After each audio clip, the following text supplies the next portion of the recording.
I welcome you to the second episode of Breaking Up Without Hate. Welcome to Nescavin TV, a place where you are exposed to educative programs, and being here, you are never going to waste your time and your data. Today we are looking at the second part or the second stage of the breakup process. Breaking up without hate. The second stage, as I mentioned in the first episode, is the acceptance stage. The news has come. The person has broke the news to you in person, not on phone, not through text, in person, without creating any scene. That I don't love you again. You have no choice. No matter what you do, the person say no, and the response is no. You have no choice than to accept it. Now, the acceptance is what goes into it. Number one is that you have to allow yourself to be sad. You have to allow yourself to cry and weep. This is the acceptance stage. Once you have been in love, truly, once you are breaking up, you have to cry. It's not weakness, it's not evil, and it's not bad to cry. So once the news has come and you feel like your heart is broken, you accept it by crying. That crying is part of the healing process. So don't joke with it. When you meet anybody who is crying because the heart is broken, let the person cry. And in fact, find somewhere and weep. Weep because this was a person you love with all your heart, and the person is saying, I don't love you again. That is so painful.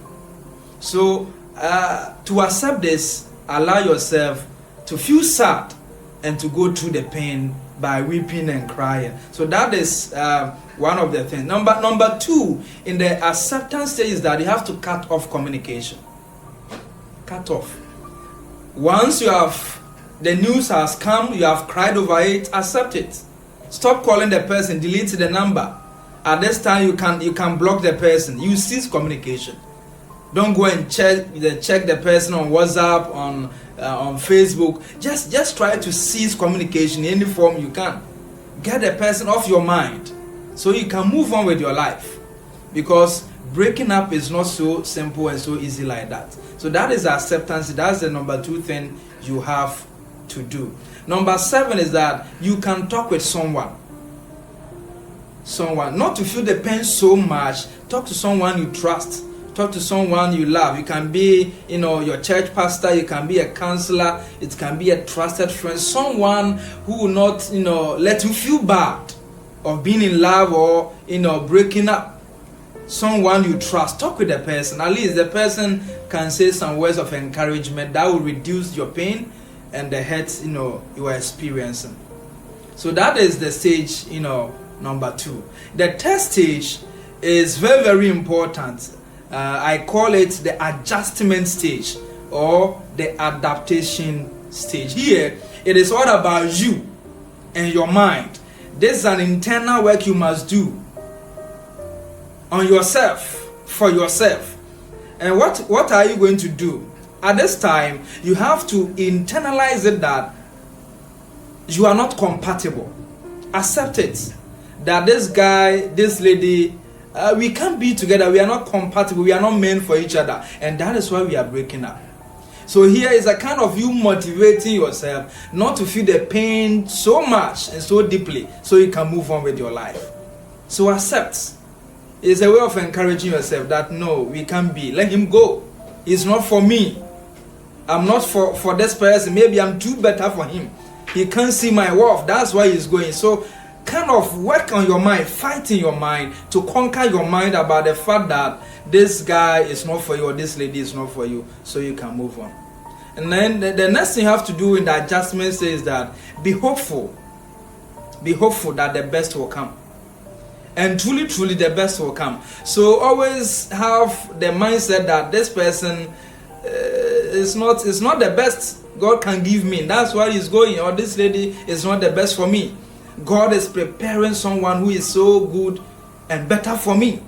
And so just kind of revive your spirit. Be hopeful. And in fact, in your next move, go for someone who is better than that person.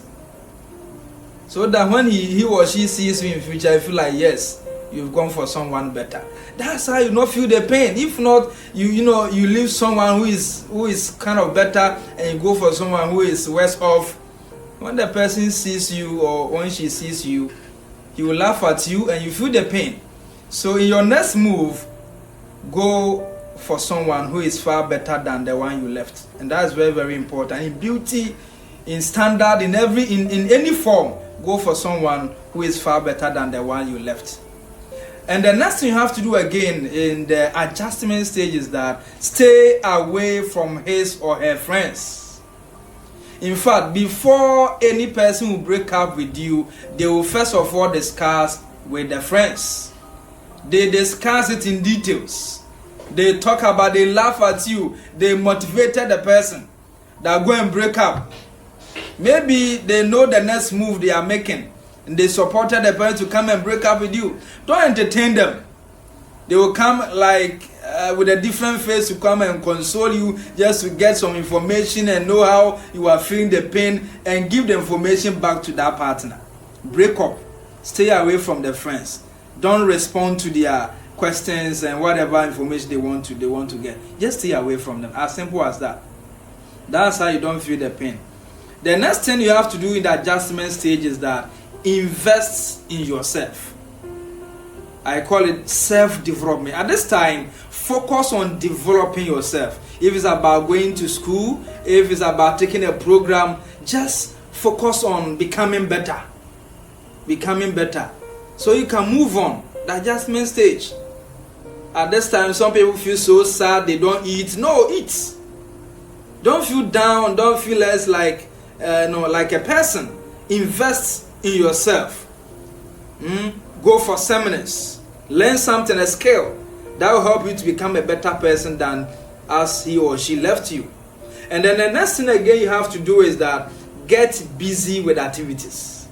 Now, when you are going through the breakup process because of the pain, just engage yourself. You can engage in sports, exercising, engaging in active church programs, and anything you can do just to keep yourself busy so that you can just overcome this pain and move on with your life. This is so dear to my heart. See the breakup as God saving you into the future, because you don't know the future. Maybe being together with this person won't help you in terms of the future. Maybe you can lose your life later on, or maybe when you get married, it won't help you. God knows all these things more than us. Maybe your father is praying for you, your mother is praying for you, your pastor is praying for you, and maybe this breakup is a prayer answered. So see it as God saving you. See it as a prayer answered, and move on. And move on. Don't feel the pain so much. If you think that it's God who is saving you, you will not feel the pain so much. So always think that, think in that positive manner, that God is really saving you into a better future. And God is always saving his children.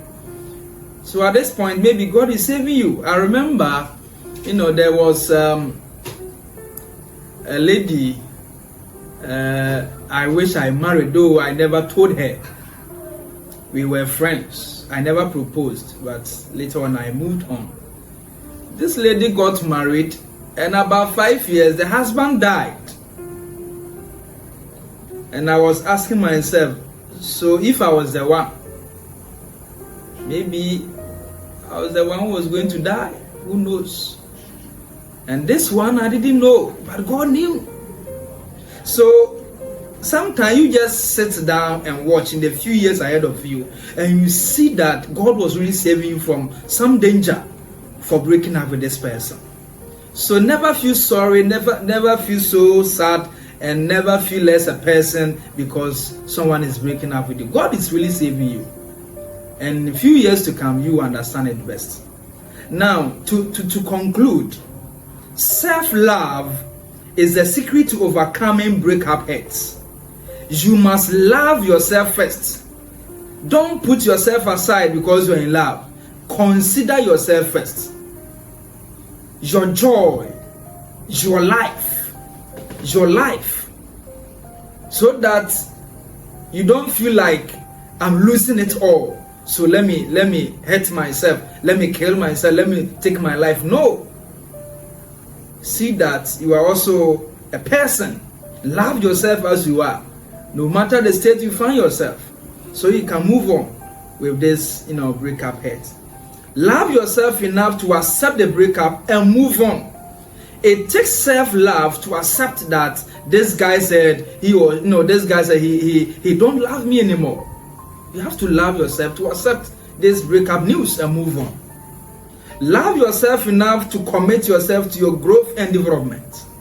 It takes love to refocus your attention on your growth and your development. So don't put yourself somewhere. If you want to overcome breakup hurt, you must put yourself first. Don't leave your happiness in someone's hands. Some of us, our joy, our happiness, our being of, our essence of being is in someone's hands, a lady's hands, is a guy's hands. No. Take your own happiness into your hands, and don't let anyone take it from you. If not, when that person leaves, you can take your life and hurt yourself. Remember, you are not the first and last person to go through this bad experience. Breakup is really a bad experience, but you are not the first person. There are many persons out there who have gone through a breakup, and you are not going to be the last person. Once you continue to love, people will continue to love, their hearts will continue to break. Once you enter a relationship, be assured there will continue to be breakups. So you are not the first person, the last person to go through this. So accept it and move on. Get somewhere, chill. This is not time to mourn. It's time to chill. Go somewhere and entertain yourself. Pamper yourself and move on with your life. If you do some of these things, the pain will not enter into you too much for you to do something bad to yourself. Now, I want to end by saying that there's a time to love and there's a time to break up. So once you are still young, as a young person, and you are not married yet, be ready for these things. And this breakup, should not also put you to the point where you say, I will not love again. If your heart is broken, just work on yourself and move on. Continue to love until finally that your truest love will come, and then you get married. Until then, it is not an easy journey. May God touch your heart. Any person who is going through this bad experience, I pray that your soul will be revived and you come to accept it as part of life, and you come to cherish yourself and move on. God bless you so much, and see you again.